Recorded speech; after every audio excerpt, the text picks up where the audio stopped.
par la Fédération Textile, représentée par M. Najib Karafi, qui nous soutient depuis le début et qui est une force qui représente les industriels tunisiens. Merci beaucoup. Vous savez que l'importance de l'industrie textile dans le pays n'est plus à démontrer. C'est un secteur qui a toujours été un pilier de l'économie nationale. C'est vrai qu'on a connu des années difficiles depuis 10 ans, depuis 2010. Heureusement, la période difficile est derrière nous. Le secteur s'est redressé, a réalisé son comeback et depuis le deuxième semestre 2017, le secteur revient.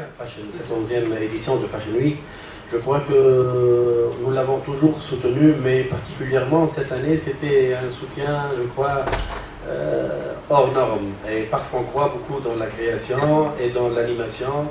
Et je crois que la destination Tunisie a besoin d'événements de ce type-là afin que la destination devienne non seulement une destination de balnéaire, mais plutôt une destination culturelle et d'attraction. Je crois que cette année, on va continuer même sur le sud tunisien et on va faire une petite touche. Je remercie Anis et Florence pour cette initiative, qu'ils ont eu l'idée aussi qu'on fait une petite extension de la Fashion Week pour des shootings au désert. Donc ce sera vraiment... Et c'est ce qu'on cherche, nous, c'est de faire connaître toute la Tunisie. C'est le théâtre de Carthage en français. Donc il est construit au milieu du Xe siècle. Il accueille depuis les années 60 une manifestation culturelle majeure, le Festival international de Carthage, devenu au fil des années le rendez-vous incontournable pour les grandes vedettes, chansons. Mais le ministère des Affaires culturelles et l'Agence de mise en valeur de patrimoine de promotion culturelle AMDPC, fidèles à cette vocation, encouragent toutes les initiatives pour faire de cet édifice des manifestations ludiques musicales ou être publiques ou privées dans la 11e édition de Fashion Week.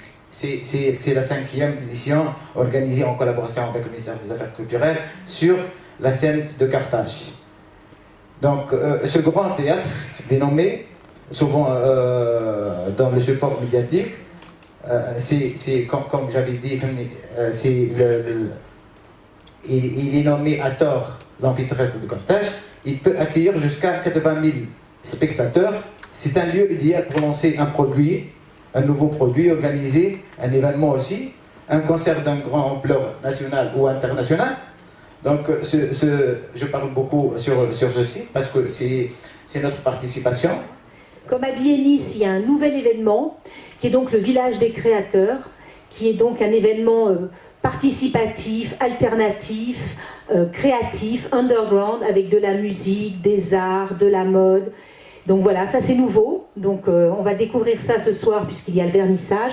Et puis enfin, vous l'avez dit aussi monsieur, ça c'est très important, l'idée que de revisiter le tourisme en Tunisie, ça c'est vraiment quelque chose d'important, de montrer que c'est un endroit culturel, que c'est un endroit ouvert, où les gens rient beaucoup, je dois dire, et cette joie de vivre, elle fait du bien, notamment pour nous autres Européens.